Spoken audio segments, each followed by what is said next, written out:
제가 왜 이제 코인 투자자들을 향한 방송을 하면서 금융투자소득세 얘기를 들고 왔냐면, 금융투자소득세를 시행을 한다라고 하면 아마 코인에 대한 세금, 과세도 시작될 것 같습니다. 알고라닌 미국, 코인러 주식러는 운명 공동체, 피트, 금투세 유예. 안 되겠니? 촬영 시각은 5월 3일 낮 12시입니다. 자, 금투세 얘기 왜 들고 왔냐면요. 홈택스 세금 신고란에 보이시는지 모르겠지만 금융투자소득이라는 항목이 등장했습니다. 금투세 이거 원래 없던 건데 등장을 한 거예요. 당연히 아직 활성화는 안 됐습니다. 자, 그럼 금투세란 무엇일까요? 금융투자소득세입니다. 제가 그 도표를 어디서 갖고 왔냐면 선플라이의 슬기로운 금융생활이라는 블로그에서 들고 왔습니다. 어쨌든 기본 공제는 5천만 원까지 해주는 거고요. 국내 상장 주식, 주식형 펀드, ETF 실현손익 5천만 원 이상 시 과세를 하는 세금입니다. 지금까지 국내 주식에 대해서는 투자해서 얼마를 벌었건 간에 세금을 내지 않았습니다. 물론 대주주는 제외하고요. 해외 주식, 채권, ELS, 기타 금융소득에 대해서는 250만 원까지 비과세를 해주고 그 이상에 대해서 세금을 물린다라는 거예요. 세율은 3억 이하는 22%, 이게 금융투자소득세 20%에다가 지방소득세 2% 합쳐서 내야 될 세금은 22%, 3억이 초과되면 27.5%, 역시나 25%에다가 2.5% 추가해서 27.5%가 됩니다. 자, 그렇다면 현재 국내 주식에 대한 세금은 어떻게 될까요? 일단 거래세가 있습니다. 코스피와 코스닥 별로 이제 세금이 약간 0.03%, 코스피는 코스닥은 0.15%인데 농어촌 특별세가 별도로 붙기 때문에 코스피에 붙는 세금은 0.18%라고 생각하시면 됩니다. 그리고 양도소득세가 있어요. 이 양도소득세의 경우에는 보유액이 50억 이상이거나 한 종목에 대해서 혹은 지분율이 1% 이상, 코스피의 경우, 코스닥의 경우에는 2% 이상일 경우에 내가 이렇게 그 주식을 사고 팔아서 돈을 벌었으면 세금을 내야 됩니다. 그런데 아시죠? 네. 이 보유액 50억 이상이나 코스피 지분율 1%, 2% 이거 사실 일반 투자자한테는 거의 해당이 없는 얘기다라고 봐야 되겠죠. 그래서 이게 이제 세금을 얼마를 내느냐면 과세표준 3억 원 이하는 20%, 3억 원 초과는 25% 내는 겁니다. 자, 배당 소득세, 배당으로 지급받는 돈인데요. 15.4% 냅니다. 이거는 배당으로 받는 돈은요. 대주주건, 일반 주주건 상관없이 배당으로 받는 돈은 다 냅니다. 자, 금투세의 정의는 뭘까요? 취지는 뭘까요? 자, 소득 있는 곳에 세금 있다라는 조세 정의를 마련해야 된다, 수립해야 된다라는 기본 관점에서 출발했습니다. 소득 있는 곳에 세금 있다. 야, 주식을 사고 팔아서 돈을 벌었으면 당연히 세금을 내야지. 왜 세금을 안 낸 거야? 지금까지. 지금까지 안 낸 이유는 사실 그 주식시장의 활성화 플러스 어차피 대주주는 내잖아요. 근데 이제 개인들은 이 주식 투자를 통해 가지고 주식시장의 목적이 자본 조달이잖아요. 기업의 자본 조달. 그러니까 주식시장을 활성화해야 돼. 주식시장을 활성화하려면 개인들의 참여가 많아져야 되잖아요. 근데 개인 투자들 참여가 많아지게 하려면 거기서 돈 벌었다고 세금 뜯고 이러면은 사람들이 참여를 안 할 거잖아요. 그러다 보니까 우리나라 주식시장 역사가 얼마 되지 않았잖아요. 빠른 단시간 내에 주식시장을 좀 키우기 위해서는 개인들의 참여를 활발하게 해야 하겠고, 그 개인 투자자들 참여를 활발하게 하기 위한 수단으로 바로 거래세만 걷고 돈을 얼마를 벌었건 간에 양도 차익에 대해서는 세금을 물리지 않았습니다. 그런데 이제 우리 시장 충분히 커졌잖아요. 그렇기 때문에 그리고 다른 데도 다 세금을 물리는데 어떻게 주식 투자에서 번던 사람은 세금을 안 물리니? 조세정에 부합하지 않아요. 그래서 이제 세금을 물리겠다라고 한 거였고요. 게다가 이게 이제 세금을 물리겠다라고 하니까 이게 사람이 그렇잖아요. 안 내던 세금을 내야 되면 사실 조금 싫죠. 당연히 싫습니다. 그러다 보니까 이제 이 금투세에 대한 저항이 있는데 정부가 설명하는 건 그렇습니다. 22년 10월에 유동수 더불어민주당 의원이 금투협 통해 가지고 한번 조사를 해봤습니다. 그랬더니 도대체 아까 제가 5천만 원까지는 비과세라고 했잖아요. 그런데 그 고객 가운데 이제 샘플을 뽑아가지고 해봤더니 전체 조사 대상 고객의 0.9%만이 1년에 5천만 원의 수익을 초과했습니다. 그 얘기는 뭐예요? 0.9%만 세금을 낸다는 거예요. 다만 유동수 더불어민주당 의원의 조사는 이게 계좌를 대상으로 했기 때문에 이게 사람이 여러 개의 계좌를 갖고 있을 수 있잖아요. 증권사별로. 그래서 기획재정부가 22년 11월에 다시 세제 개편안 토론회 때 과세 인원을 다시 산출해 봤습니다. 그래서 해봤더니 이 금융투자소득세를 내야 될 과세 대상자가 많아봐야 15만 명이다. 그렇게 되면 개인 투자자가 약 1,400만 명이기 때문에 금투세를 내야 하는 인원은 약 1%밖에 안 된다라는 겁니다. 그렇기 때문에 하고 싶은 말은 이거죠. 야, 소득 있는 곳에 세금이 있다라는 조세정에 맞고 게다가 세금을 내는 사람은 단 1% 부자밖에 안 되는 거야. 그러니까 보통의 여러분과는 관련이 없습니다. 라고 주장을 하고 있습니다.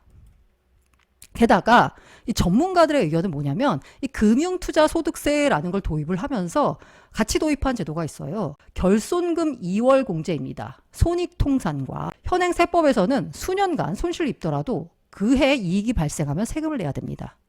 그러니까 제가 작년에는 1억 원을 잃었어요. 올해 1억 원을 벌었어요.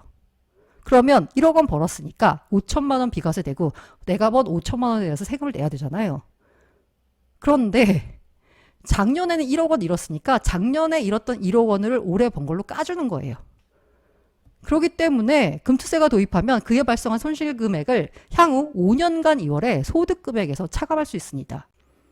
게다가 현행세법은 수익이 발생한 계좌에 대해서 별개로 과세합니다. 그러니까 A 계좌에서 펀드에서 돈을 벌었는데 주식에서 돈을 잃었어. 그럼 지금은 펀드 세금은 따로 내야 됩니다. 그런데 이게 손익통산 하기 때문에 펀드에서 번 거, 주식에서 잃은 거 이걸 다 합칩니다. 합쳐가지고 최종적으로 얼마를 벌었다라는 그 번 돈에 대해서만 세금을 물리는 겁니다. 최종적인 순이익에 대해서만 과세에 합리적이다라는 게 전문가들의 설명입니다. 그러니까 야, 개인들한테 불리한 거 아니야. 되레 유리한 거야 라고 주장합니다. 그런데 정작 개인들은 반대하고 있습니다. 이게 국민청원 게시판인데요. 금융투자소득세, 일명 금투세 폐지 요청에 관한 청원이고요. 이게 4월 9일 날 올라왔는데 이미 그 동의수가 100%를 넘어섰습니다. 제가 요 청원 글을 근거로 해가지고 한번 왜 개인들은 반대하는지에 대해서 설명드리겠습니다. 첫 번째 주장이 뭐냐면 이분의 주장은 금융투자소득세, 금투세는 과세 원칙 중 수평적 공평을 위배하는 위헌적 과세입니다. 수평적 공평은 과세의 주체가 누가 됐던 것 간에 공평하게 세금을 물려야 된다라는 겁니다. 그런데 금투세는 수평적 공평을 위배하고 있다라는 겁니다. 왜? 과세의 주체가 외국인, 외국계 펀드, 기관, 개인 투자자 여부에 따라서 과세 여부가 결정된다라는 겁니다. 그래서 금투세는 외국인, 외국계 펀드, 기관 안 냅니다. 개인만 냅니다. 외국인 외국계 펀드는 이중과세 협약 방지 협약에 따라 국내에서 발생한 투자에 대해서는 과세를 하지 못합니다. 반면 금투세는 개인 투자자에게 발생하는 투자 수익에 대해 과세합니다. 간단히 말해서 외국인과 기관은 안 내고 개인만 낸다라는 겁니다. 이에 대한 반론으로는 아마 이런 게 있을 수 있을 거예요. 야, 외국인 여기서 말한 대로 본국에 세금 내잖아. 그리고 기관 같은 경우에는 말이야, 이미 지금 현재 법인세를 내고 있어. 그간 개인이 국내 주식 투자 소득에 대해서만 세금을 안 내왔던 거지. 그러니까 이 금투세만 놓고서 야, 외국인 기관 안 내는데 왜 개인만 내는 거야? 라고 불평하면 안 돼. 라는 반론이 나올 수 있습니다. 그런데 두 번째, 왜 개인은 불리하냐? 세율도 개인만 높습니다. 첫 번째는 제가 이 반론을 썼는데요. 이 반론을 그냥 보자면 그럴 수도 있겠다 싶어요. 개인이 그간 세금을 안 내왔던 거니까 다시 이제 금투세란 형태로 개인이 세금을 내는 건다. 주식투자 소득에 대해서. 그런데 2번부터는 뭔가 개인만 불리한 구조가 점점 만들어지고 있습니다. 세율도 개인만 높습니다. 이 세율이 다르다라는 얘기는 수직적 공평을 위배한다라고 해요. 외국인 외국계 펀드는 앞서 말씀드린 또 비과세. 그러니까 국내에 세금 안 냅니다. 개인은 아까 20%, 25%, 지방세 합치면 22%, 27.5%를 낸다라고 했잖아요. 그런데 아까 제가 법인은 법인세 낸다라고 했잖아요. 근데 그 법인세의 경우에 소득 구간에 따라 10%라는 낮은 세율을 적용받을 수 있습니다. 개인은 아무리 낮게 받아도 20% 내야 돼요. 그런데 법인은 소득 구간이 낮으면 10%, 그러니까 개인은 아무리 낮게 받아도 20%인데 법인은 갑자기 10%라는 낮은 세율만 적용받을 수 있는 거예요. 과세의 수직적 공평에 위배하는 상황입니다. 자본시장 참여자에 따라 차등적 불리함을 적용받게 되는 거죠. 만약에요, 개인의 주식 투자에 대해서 금융투자소득세를 물린다라고 하면 내가 소위 말한 개투, 개인 투자자라고 해도 내가 개인 투자자 하는 게 아니라요, 제가 법인을 하나 만듭니다. 그래서 그 법인을 통해서 투자하는 구조를 만들면 세금을 훨씬 덜 낼 수 있게 되는 거예요.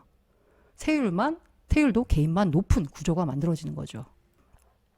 그리고 청원인이 지적한 세 번째, 개인은 비용 공제가 안 됩니다. 근데 법인은 돼요.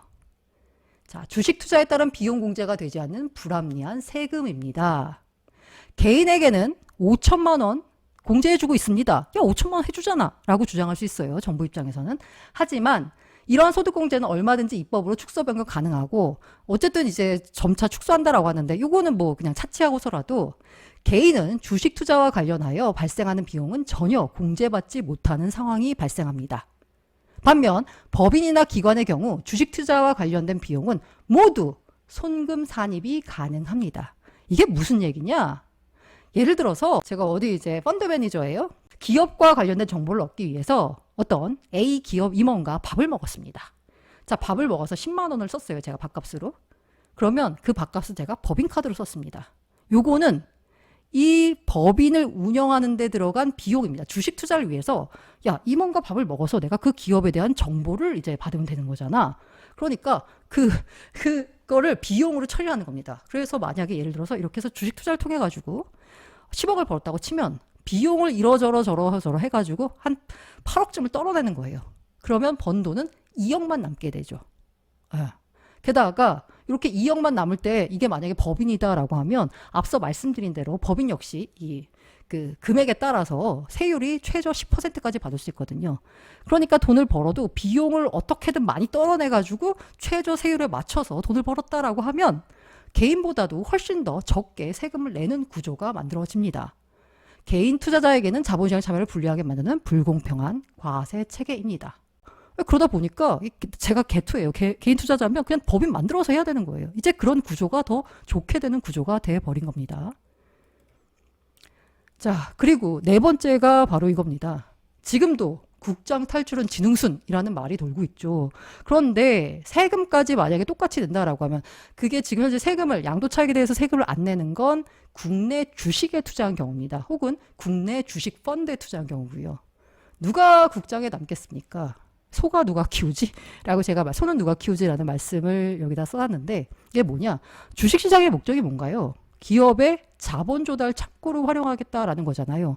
그런데 그 자본 조달에 응해야 될 개인 투자자들이 이제 국장 안 돼 라고 해서 해외 시장으로 다 가버리면 기업은 도대체 어디서 자본을 조달합니까? 자, 금투세가 도입되면 현재에도 취약한 한국 자본시장을 떠나 미국 시장이나 해외 시장으로 떠날 투자자들이 많습니다. 그리고 다섯 번째, 그래서 결국 금투세는 주가 하락을 부른다라는 겁니다. 이분의 주장 그거예요. 그렇기 때문에 앞서 말씀드린 대로 기재부가 약간 이렇게 시뮬레이션 해봤더니, 야, 투자자의 1,400만 투자자 가운데 1%만 세금 낸다. 1%만 5천만 원 이상을 벌어서 1%만 세금을 내는 거야 라고 하는데, 왜 이렇게 개인 투자자들이 돈도 너 5천만 원 못 벌잖아 라고 이제 뭔가 한 소리를 듣는 개인 투자들이 왜 이렇게 쌍심지를 켜고 반대를 하느냐. 그러니까 바로 결국 이겁니다. 금투세가 결국 주가 하락을 부른다라는 겁니다. 과거 대주주 양도세 회피 물량이 연말 주가를 가져왔다면 이 대주주 양도세 회피하려고 다 팔았거든요. 그래가지고 주가가 떨어졌어요. 그래서 시장에서는 코스닥은 10월까지만 투자하는 거다 뭐 이런 얘기가 나왔었거든요. 앞으로는 금투세 회피 물량이 쏟아져서 주가 하락을 가져올 것입니다. 라고 했어요. 안 내던 세금을 내면 당연히 금투세 회피 물량이 쏟아질 거잖아요. 같은 세금이면 금투세를 내고 배당금도 적은 국내 주식을 매수하는 것보다 미국 주식시장이나 다른 곳, 코인 포함이라고 썼습니다.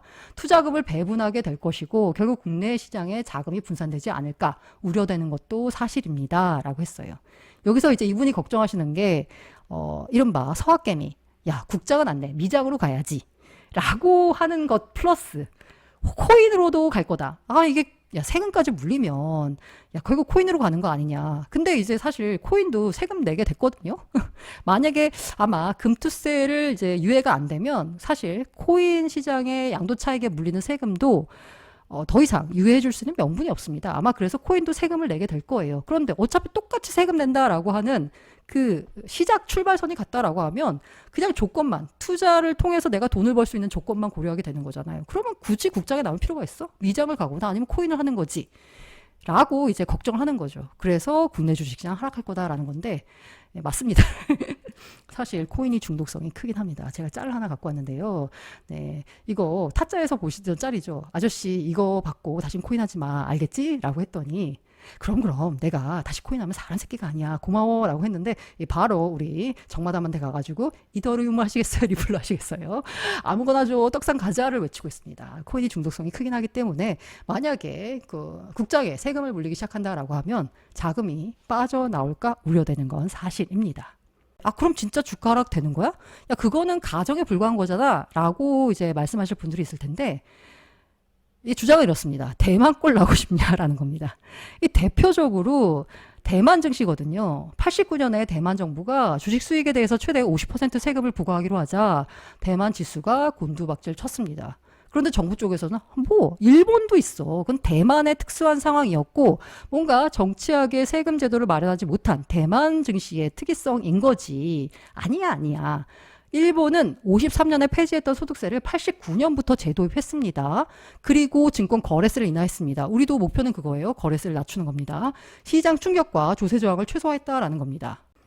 그리고 제가 지적하고 싶은 부분은 바로 이거예요. 이렇게 말씀드리면 혼날지 모르겠지만 저는 어쨌든 그 소득 있는 곳에 세금이 있다라는 조세 원칙이 확립돼야 된다라고 생각하거든요. 그래서 금융투자소득세라고 이름 붙이긴 뭐하지만 아무튼 그런 식의 세금이 도입된다라고 봐야 하는데 굉장히 과세 제도가 정치하게 설계돼야 한다고 생각해요. 그 가운데 하나가 뭐냐면 금투세의 짧은 수익 통산 기간입니다.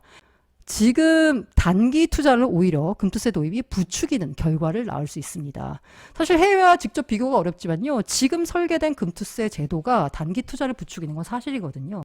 지금 현재 금투세 설계되는 제도를 보자면요. 만약에 투자 손실을 봤습니다. 제가 1억을 손해를 봤어요. 그럼 그 손실 금액을 5년간 2월 공제해 줍니다. 5년간 뒤로 미뤄져요. 근데 함정이 있습니다. 이게 뭐냐? 제가 23년에 1억 수익을 봤거든요. 그러면 5천만 원에 대한 세금을 납부하죠. 5천만 원 공제해 주니까. 그런데 24년에 1억을 손실 봤어요. 그러면 제가 이거 1억 수익, 1억 손실이면 똔똔이잖아요. 그럼 저는 번 게 없어요. 근데 23년에 세금 냈잖아요. 손실금 2월이 가능하지만 이미 낸 세금을 돌려주진 않습니다. 게다가 2월의 기간이 5년밖에 안 돼요. 그런데 미국은 어떻냐?